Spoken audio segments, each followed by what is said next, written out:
오늘 저는 본문 말씀을 가지고 무지에서 깨어나자, 이런 제목으로 말씀을 나누겠습니다. 오늘은 종교개혁 기념주일입니다. 1517년 10월 31일은 종교개혁의 아침이 밝아온 날이에요. 루터가 독일 비텐베르크 교회 입구에 붙여놓은 대자보, 이른바 95개조의 반박문은 루터의 예상과 달리 유럽의 전역에 광범위한 반향을 일으켰습니다. 그리고 그것은 중세시대 후기 기독교의 성도들의 무지와 오해라는 어두움을 깨어나게 하는 그런 역할을 했습니다. 무엇에 대한 무지와 오해였을까요? 다름 아닌 하나님에 대한 무지와 오해, 이것이 가득했던 시대가 중세 후기 시대였습니다. 이 바울이 본문을 통해 드러내는 이스라엘 백성의 문제도 바로 무지와 오해입니다. 여러분, 무지에도 두 가지가 있어요. 이 지능이 좀 안 좋거나 경험이 부족하거나 학력의 부족으로 생기는 무지가 있습니다. 그런 무지는 하나님의 책망의 대상이 될 수는 없습니다. 그런데 다른 종류의 무지가 있는데, 마음의 완악함, 이 진리를 받아들이지 않고 진리를 거절하는 이 마음의 완악함과 고집으로 말미암아 생긴 어두움이 있습니다. 그런 무지가 있어요. 이러한 무지는 위험합니다. 이것으로 인해서 우리의 눈이 가려지게 되는 것이죠. 이미 로마서를 통해 살펴본 바와 같이 이 유대인들은, 그러니까 이스라엘 백성들은 이런 오해를 한 거예요. 자신들의 율법의 행위가 하나님의 특별한 관계의 근거가 된다고 생각을 한 것이죠. 오해예요. 이러한 헛된 자긍심과 교만이 그들의 무지를 심화시켰습니다. 그래서 오늘 2절에 보면 사도 바울이 그 이스라엘, 동족 이스라엘을 진단하는 내용이 나와요. 2절을 한번 같이 읽어보겠습니다. 시작. 내가 증언하노니 그들이 하나님께 열심히 있으나 올바른 지식을 따른 것이 아니니라. 바울이 중심으로 자인하는 바는 이것입니다. 이스라엘이 복음을 받아들이지 않는 것은 그들이 지식이 없는 열심으로 하나님을 섬기려 하고 있기 때문이라는 거예요. 그들의 하나님에 대한 열심은 실로 인정받을 만하지만 하나님의 의와 예수 그리스도에 대한 무지가 해결되지 않는 상태에서 그들의 열심은 결국 어떤 결과를 가져왔죠? 사도 바울이 전하는 복음에 아주 적대적인 태도로 가져왔습니다. 그러니까 여러분, 지식이 없는 열심이 이게 위험한 것이죠. 마음의 완악함과 고집으로 말미암아 생긴 이 내면의 어두움, 이 무지, 오해, 이것은 위험한 것입니다. 자, 구체적으로 이 이스라엘 백성들이 두 가지 영역에 대하여 무지했다는 것을 좀 나누기 원합니다. 먼저 그들의 문제는요, 하나님의 의에 대하여 무지했다는 겁니다. 자, 그리고 그것은 어떤 결과를 가져왔습니까? 하나님의 의의 사유화로 나타났어요. 즉 이런 것입니다. 하나님과의 특별한 관계를 갖는 자격을 자신의 민족에게만 제한했다는 거예요. 하나님의 의의 사유화입니다. 다시 말해, 당시 많은 유대인들은 하나님의 의, 그러니까 하나님의 의가 뭐라 그랬죠? 하나님 앞에 당당히 나아갈 수 있는, 또 하나님과 올바른 관계를 맺을 수 있는 그런 자격이잖아요. 근데 이 하나님의 의의 보편적 성격에 대해서 무지했습니다. 이 모습은 거듭 말씀드리지만 자기의 의를 세우려는 완고함에서 온 것입니다. 그냥 IQ의 부족, 학력 부족에서 온 것이 아니에요. 3절의 말씀 읽어보겠습니다. 다시 한번 시작. 하나님의 의를 모르고 자기 의를 세우려고 힘써 하나님의 의에 복종하지 아니하였느니라. 자기의 의로움에 대해 자부심을 가지는 것 정도야 그렇게 크게 문제가 되는 것은 아니지만, 자기의 의의 바벨탑을 건축하려는 태도는 어떤 결과를 가져옵니까? 하나님의 의에 대해서 무지하게 만들고 하나님의 의에 대하여 불복종하게 만들어요. 그래서 위험한 것입니다. 자, 생각해 보십시오. 자신의 노력과 자격으로 나는 하나님께 인정받고 사용받는다라는 의식을 가진 사람들, 그리고 반대로 하나님의 인정받음, 하나님의 나를 받아주심은 근본적으로 하나님의 은혜다 라고 생각하는 사람, 어떤 차이가 있을까요?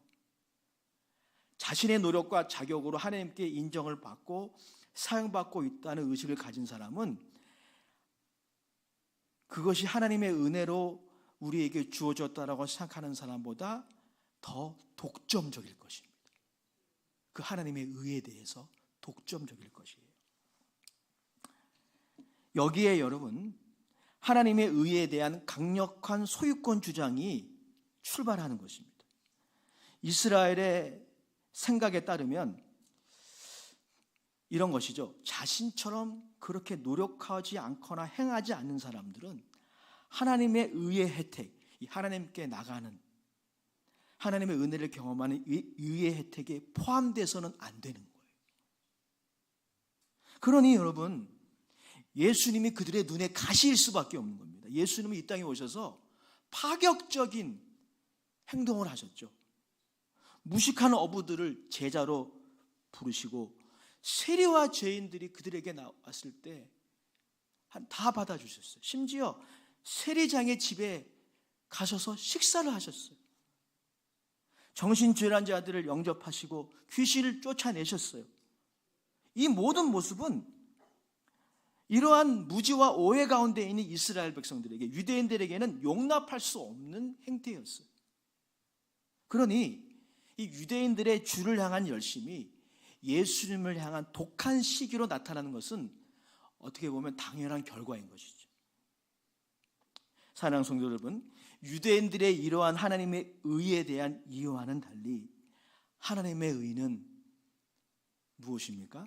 예수 안에서 모든 믿는 자들에게 차별 없이 주어지는 선물이에요. 이거를 유대인들은 무지했던 것입니다.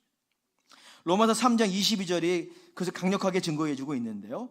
다 같이 읽어보겠습니다. 로마서 3장 22절입니다. 시작. 모든 사람이 22절 시작. 곧 예수 그리스도를 믿음으로 말미암아 모든 믿는 자에게 미치는 하나님의 의인이 차별이 없느니라. 오늘 4절도 같이 읽어보겠습니다. 4절 시작.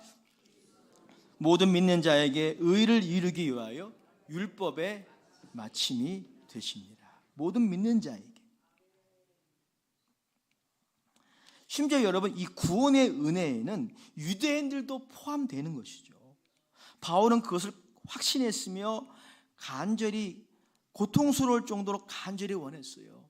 예수님의 복음을 거절하는 유대인들도 이 은혜의 수혜 대상이 된다는 것을 확신했기 때문에 이스라엘이 주께로 돌아오기를 바울은 간절히 원했습니다. 그리고 기도했어요. 1절입니다. 1절 같이 읽어보겠습니다. 시작. 형제들아, 내 마음에 원하는 바와 하나님께 구하는 바는 이스라엘을 위함이니 곧 그들로 구원을 받게 함이라. 지난주에 있었던 부흥의 마지막 날 강사 목사님, 총회자 목사님의 예수님의 보혈에 대한 말씀에 큰 도전과 은혜를 개인적으로 받았어요. 말씀을 들으면서 우리는 언제부턴가 예수님의 피가 차가운 피가 아니고 뜨거운 피인데 이것을 놓치고 있는 것이 아닌가 생각을 했습니다. 그 뜨거운 예수님의 피가 상징하는 바는 무엇입니까? 허다한 죄와 허물을 덮는 뜨거운 하나님의 사랑입니다. 이 보혈이 나에게, 우리 모두에게 부어질 때 어떻게 우리가 누리는 이 은혜의 혜택, 하나님께 나가서 예배할 수 있는 이 혜택을 우리가 독점할 수 있단 말입니까? 그럴 수 없는 거예요. 어떻게 성령이 나에게만 역사하신다고 고집스럽게 주장할 수 있단 말입니까? 어떻게 누군가가 자격이 없다고 쉽게 판단할 수 있겠습니까? 사랑하는 여러분, 예수님의 뜨거운 피가 우리에게 말하고 있어요. 무엇을 말합니까? 예수 그리스도 안에서 하나님은 나의 하나님이 되실 뿐 아니라 우리의 하나님이 되신다라는 것입니다. 우리 모두는 은혜로 하나님과 화목된 관계로 들어가는 것이죠. 우리의 경건한 노력이 필요 없기 때문이 아닙니다. 그렇지 않아요. 다만 그것으로는 죄를 사하고 형벌을 지불하고 하나님과 화목된 관계로 나아가기 턱없이 부족하기 때문이에요. 자, 두 번째, 유대인들이 가지고 있었던 무지는 무엇입니까? 그들은 예수 그리스도에 대해서 무지했어요. 유대인들은 예수님이 그들이 가지고 있는 성경적 기준을 무시하고 파괴한다고 생각을 했습니다. 중대한 오해죠. 모세의 율법을 가지고 있다는 것, 그리고 이스라엘 민족에 속해 있다는 것이 그들의 자기의, 그러니까 하나님이 그들을 받아주신다는 것의 근거라고 생각을 했어요. 그러니 그들의 관점에서 예수 그리스도의 행태는 늘 사형감인 거예요.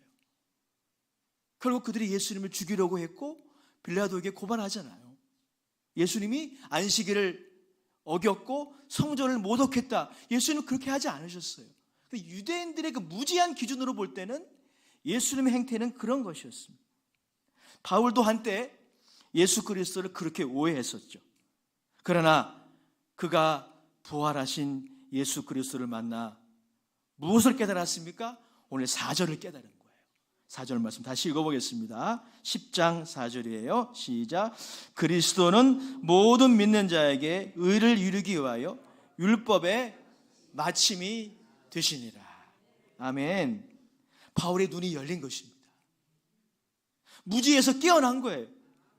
예수 그리스도를 바로 알게 된 것입니다. 이 4절 말씀에 마침이라는 단어는 헬라어로 텔로스라는 단어입니다. 이 단어가 성경에서 쓰여지는 용법에 따르면 이 텔로스라는 단어의 뜻은요, 완성 그리고 종료, 뭔가가 이렇게 끝났을 때 쓰는 단어예요. 그러니까 예수님이 율법의 마침이 되신다는 것은 율법의 유용성을 예수님이 종료시킨다는 의미가 아니라 율법에 대한 그간의 잘못된 해석과 오용을 종료시켰다라고 하는 것을 의미하는 것이죠. 예수님은 자신의 외면적 율법의 행위로 하나님께 당당히 인정받을 것이라는 이 유대인들의 율법 해석, 그리고 율법에 대한 그릇된 용법을 종료하시기 위해서 오신 거예요. 율법 자체를 폐하기 위해서 오신 것이 아닙니다. 근데 유대인들은 그렇게 예수님을 오해한 것이죠. 마태복음 5장 17절에 보면 예수님이 자신이 바로 이것을 위해 오셨다라고 말씀을 하셨어요. 5장 17절에 이렇게 기록하고 있습니다. 내가 율법이나 선지자를 폐하러 온 줄로 생각하지 말라. 폐하러 온 것이 아니요 완전하게 하려 함이니라. 사랑하는 여러분, 그러므로 예수님을 믿는다는 것은 율법의 잘못된 오용돼서 해방되는 것을 의미합니다. 반대로 예수를 믿는다는 것은 성경적 기준, 율법 자체로부터 해방되는 것을 의미하는 게 아니에요. 이렇게 오해하면 안 됩니다. 유대인들은 그렇게 오해해서 예수님을 고발한 것입니다. 이런 부분들은 이 로마서 본문 해석에 대한 굴지의 신학자들의 공통되는 견해입니다. 예를 들어 신학자 더글라스 문은 이 부분을 이렇게 주석했는데 들어보십시오. 모세의 율법, 제사법이나 성결법 같은 법 말고 십계명으로 대표되는 도덕법 있잖아요. 이 모세의 율법은 다른 모든 성경과 같이 그리스도인 모두에게 유익하다. 우리가 율법으로 구원받은 것은 아니지만 구원받은 우리 모두에게 여전히 유익하다. 그래서 믿는 자들은 그것을 계속 읽어야 하고 숙고해야 하고 거기에 응답해야 한다. 맞는 해석이죠. 시편 1편 3절에 그래서 복 있는 자가 어떤 사람이에요? 여호와의 율법을 즐거워하며 이 성경을 즐거워하며 주야로 묵상하는 자로다 하신 것이죠. 여러분, 이런 점에서 종교개혁주의를 맞이하여 종교개혁의 5대 강령 중 꼭 잊지 말아야 할 하나의 강령을 우리는 다시 기억해 보기를 원합니다. 그것이 무엇입니까? 라틴어로 솔라 스크립투라, 번역하면 오직 성경이에요. 기억하십시오. 예수님을 믿는 자들이 경험하고 추구해야 할 해방은 자기에게로 굽어지는 성향, 그리고 그것이 가져오는 열등감과 우월의식, 이기주의, 시기심, 왜곡된 욕망으로부터의 해방이지 성경적 기준 자체로부터의 해방이 아니에요. 사도 바울은 사랑하는 제자 디모데에게 가령 이렇게 말하지 않았음을 우리는 알아야 합니다. 자, 이제 예수님이 오셔서 새로운 시대가 되었으니 구약 성경에 제시된 가치관이나 삶에 따라야 할 기준들에 얽매이지 말아라. 각기 자신의 믿음의 소신들을 따라 살면 돼 라고 말하지 않았어요. 여전히 구원받은 그리스도인들에게 성경의 기준이 중요하다는 것입니다. 이것을 유대인들이 오해한 것이죠. 디모데후서 3장 15절에 보면 바울이 디모데에게 그런 권면을 하고 있어요. 우리 같이 한번 읽어보겠습니다. 디모데후서 3장 15절 17절입니다.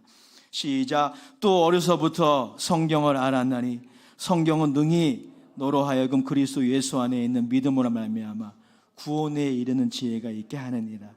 모든 성경은 하나님의 감동으로 된 것으로 교훈과 책망과 바르게 함과 의로 교육하기에 유익하니 이는 하나님의 사람으로 온전하게 하며 모든 선한 일을 행할 능력을 갖추게 하려 함이니라. 아멘. 자, 종합적으로 보면 첫 번째, 두 번째 유대인들의 무지를 통해 배울 수 있는 교훈이 있어요. 21세기 우리는 제2, 제3의 종교교육을 원합니다. 신앙의 교육을 원해요. 만약에 그렇다면 우리에게 꼭 필요한 것이 있어요. 그것은 바로 성경의 재발견입니다. 이미 우리 가까이에 성경이 있죠. 그런데 그 성경이 내 눈에 들어와야 돼요. 그 내용이 내 눈에 들어와야 합니다.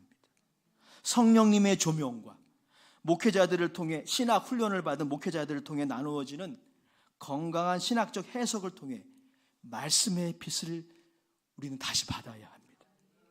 이것을 통해 하나님에 대한 무지에서 깨어나야 합니다. 그 어떠한 무지보다 위험한 게 하나님에 대한 무지와 오해예요. 이 무지에서 어떻게 깨어날 수 있습니까? 말씀의 빛이 필요합니다. 루터가 95개조 반박문을 쓸 수 있는 그 용기, 루터가 그렇게 용기 있는 사람이 아니에요. 고증에 의하면. 어떻게 그게 가능했을까요? 로마서를 연구하고 학생들에게 가르치다가 하나님을 만난 것입니다. 자신이 가지고 있었던 하나님에 대한 오해, 예수 그리스도에 대한 오해를 다 엎어서 던졌던 거예요. 그의 눈이 열렸던 것입니다. 그래서 95개조 반박문을 쓸 수 있었고 교회 앞에다가 붙인 것입니다. 설교자 박영선 목사는 자신의 유명한 저서 믿음이란 무엇인가에서 이 기독교의 믿음이 미신과 다른 이유를 이렇게 설명했습니다. 기독교의 신앙은 하나님을 알아나가는 것이다. 근데 미신은 무엇만 있어요? 신이라는 존재의 능력을 사용해서 소원 성취만 하면 돼요. 그게 미신이에요. 그게 샤머니즘입니다. 그러나 여러분, 기독교 신앙은 거기에 머무르지 않아요. 기독교 신앙에도 문제 해결의 복음이 있습니다. 거기서 끝나지 않아요. 기독교 신앙의 진수는 하나님을 알아나가는 거예요. 그는 이렇게 말합니다. 하나님이 우리에게 오셔서 무엇을 가르치시려 하는지에 대한 이해가 필요합니다. 하나님이 그 일을 위하여 얼마나 진실과 성실함과 노력을 기울이시는지 우리는 알아야 합니다. 이렇게 될 때 우리 안에 하나님께 대한 믿음이 생깁니다. 그래서 지난주에 말씀 나눴던 것처럼 믿음은 들으면서 나오고 들음은 그리스도의 말씀으로 말미암는 것입니다. 그렇습니다. 말씀의 조명을 통해 자격 없는 나를 자녀로 받아주시는 하나님의 은혜에 대하여 눈이 열려야 돼요. 그러면 감사가 회복되겠죠. 나는 정말 과분한 은혜를 받았구나. 그래서 나는 너무 귀하구나. 이 자기 정체성이 열리는 거예요. 이 성경적인 자기 정체성이 열리는 것입니다. 또한 예수 그리스도께서 그의 죽음과 부활로 이루어 놓으신 위대한 일, 십자가와 부활로, 그분의 흘리신 보혈로 이루어 놓으신 위대한 일을 우리는 이미 알고 있지만 매일 상고해야 합니다. 매일 묵상해야 됩니다. 그 위대함에 대해 눈이 열려야 돼요. 또한 말씀의 빛을 통해서 우리들이 오늘날 어떻게 생각하느냐, 또 대다수가 어떻게 생각하느냐 보다 먼저 성경이 이 문제에 대해 어떻게 말하고 있느냐에 대하여 눈이 열려야 돼요. 많은 사람들이 이 부분에 눈이 감겨져 있습니다. 성경이 어떻게 말하는가? 시편 119편 105절에 이렇게 말하고 있습니다. 따라서 복창해 보겠습니다. 주의 말씀은 내 발의 등이요 내 길의 빛이니이다. 아멘. 말씀의 조명으로 우리의 무지가 깨어나야 합니다. 바로 여기에 한국교회의 대부분이 포괄적 차별금지법을 반대하는 이유가 있다고 저는 믿습니다. 성도라면, 신앙인이라면 우리가 긍정해야 할 창조질서, 즉 성경적 기준을 무시할 수 없습니다. 성경을 덮어버리고, 여러분 예수 믿는 것은 덮어버리고 믿는 게 아니에요.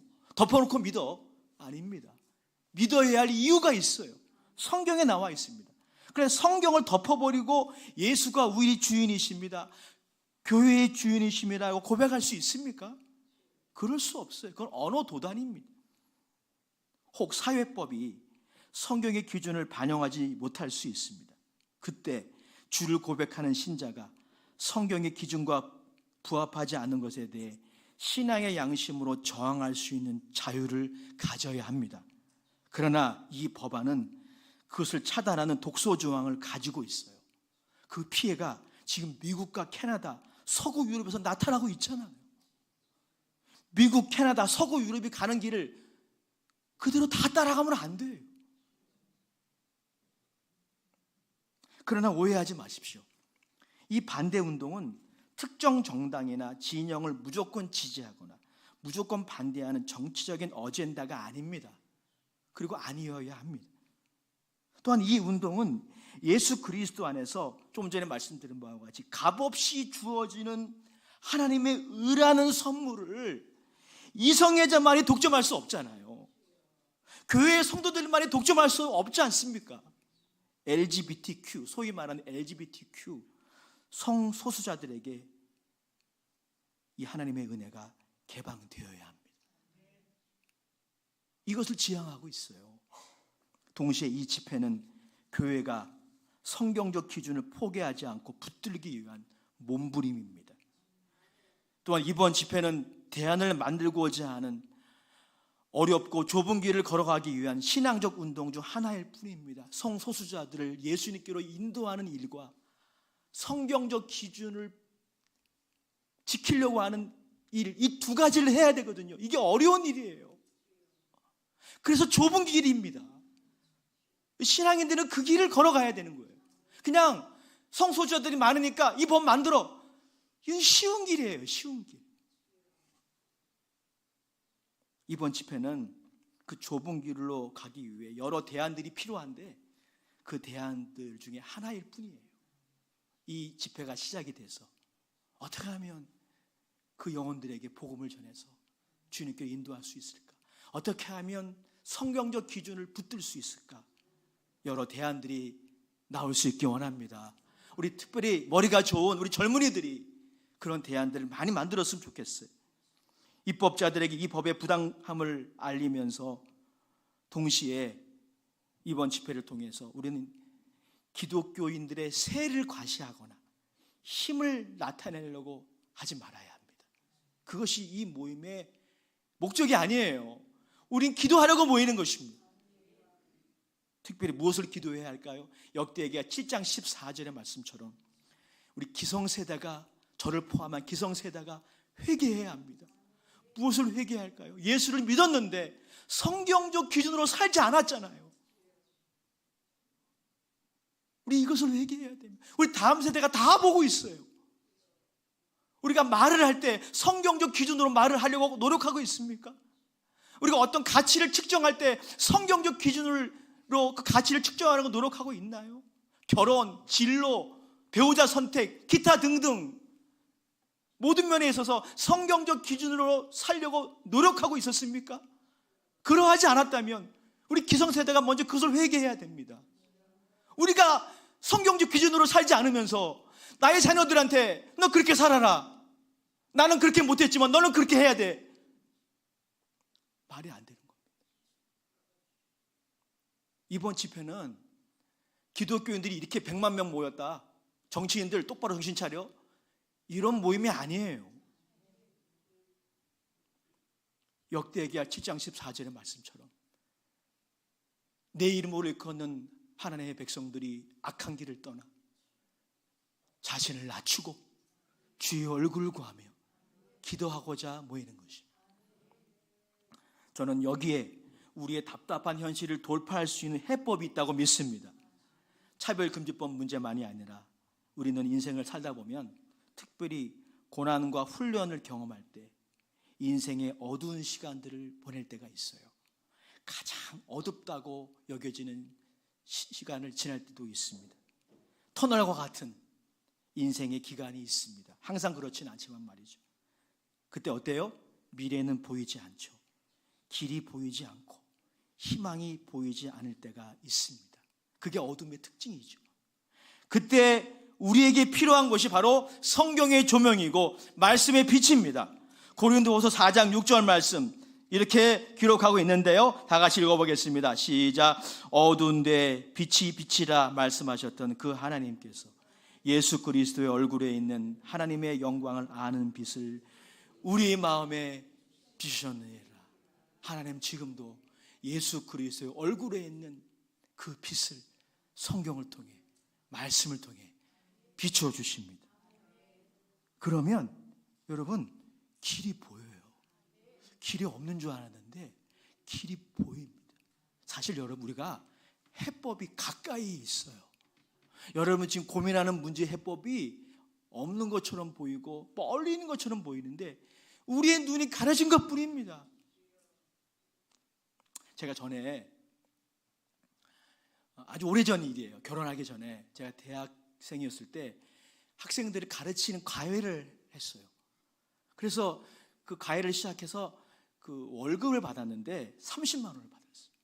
자기합 수표로 3장 빳빳하게 받아가지고 너무너무 이렇게 이제 기뻐가지고요. 그래가지고 그 자기합 수표를 책에 이렇게 꽂아놨어요. 나중에 쓰려고. 근데 이제 막상 그 자기합 수표를 쓸 때가 됐는데 안 보이는 겁니다.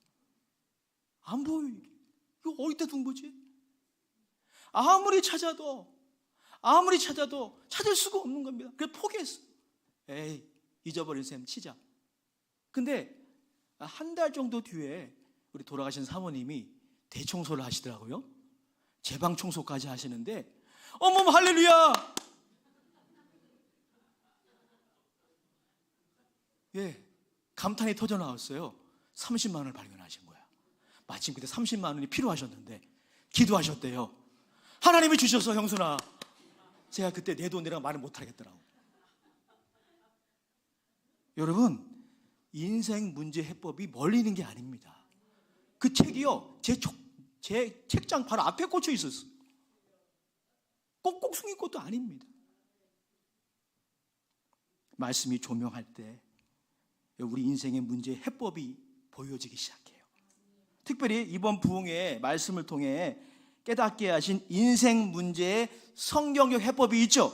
아주 가까이에 있습니다. 무엇입니까? 우리에게 기도할 수 있는 믿음만 있으면 된다는 거예요. 끈질긴 계속적인 기도. 우리 가까이에 있는 해법이잖아요. 그 해법 사용하시면 됩니다. 다가오는 다니엘 기도회에 그냥 여러분 여기서 기도회에 참여하든 집에서 참여하든 온라인으로 참여하지만 그냥 수동적으로 참석하지 마시고 여러분의 인생에 운명과도 같은 문제들이 있죠. 다 있을 거예요. 누구에게도 말할 수 없는 운명의 사슬과 같이 여러분의 발목을 잡는 그 문제의 한두 가지는 다 있습니다. 그 문제를 놓고 끈질기게 포기하지 말고 기도하는 그런 이번 다니엘 작전 기도회가 되었으면 좋겠어요. 여러분 모두 그래서 하나님의 응답의 주인공이 되시기 바랍니다. 옆 사람하고 인사합시다. 해법은 가까이 있습니다. 결론입니다. 예수 그리스도는 모든 믿는 자들에게 의가 되십니다. 그분의 의를 사유하거나 독점하려고 하는 것은 열심은 있으나 지식이 없는 열심일 뿐이에요. 거기에는 독한 어리석은 시기심이 발생할 수 있습니다. 그렇게 되면 복음 전도의 길이 막히게 돼요. 그러나 예수님의 뜨거운 피가 부어진 예수의 생명을 충만히 소유한 자는 자신이 보기에 의로운 자격과 배경과 신분이 없는 가족과 이웃들을 바라볼 때 그들을 위해 기도하게 됩니다. 그들의 영혼의 구원을 위해 바울처럼 기도할 것입니다. 또한 예수님이 율법의 마침이 되시기에 예수를 믿는 사람들은 성경적 기준을 존중하며 따라야 합니다. 반대의 길은 우리의 삶에 온갖 고통과 혼란의 길일 뿐입니다. 그 길은 자유의 길이 아니에요.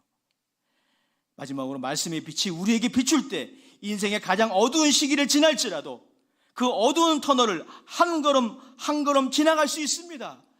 만약에 여러분 그런 어두운 터널을 지나간다고 생각하신다면, 지옥과 같은 그런 터널을 지나가신다고 생각하면 처칠이 말한 것처럼 계속 가십시오. 끝이 있습니다. 그때 필요한 게 말씀의 조명이에요. 매일 말씀의 조명을 받으십시오. 가까이에 있는 하나님의 기적 같은 도움의 손길을 보시고 문제의 해법을 바라볼 수 있기를 주 이름으로 축원합니다. 우리 모두 이렇게 기도합시다. 오 주님, 하나님의 말씀의 빛을 비추사 무지와 오해에서 깨어나게 하소서. 예수님의 이름으로 기도합니다. 아멘. 우리 말씀을 생각하면